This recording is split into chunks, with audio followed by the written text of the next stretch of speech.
hemi kanin kom na ngai thatu ten an lo hiat tur pakhat taka du em chu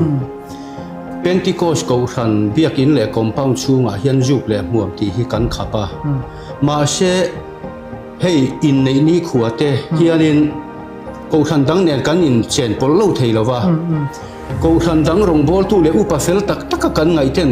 kan compound na mei min ju khum hi chu tha kan ti lawang reng khop mai chu wangin Pentecost ko ran compound na chuan juk le muam hi an ti ngai le wani ti thei min fiat sak ve sela chu kan du khop mai in hau kha ati chi si lawa in nei ni khuwa in khom bang chawa me an siam kai hal la go tha fel tak tak le ngani san he trin mel pu pui khan me an han juwa ku man han se sen su mai hi chu kan ti chi lo deu ani ti lai te min lo khiat sak se kan du tel ani chu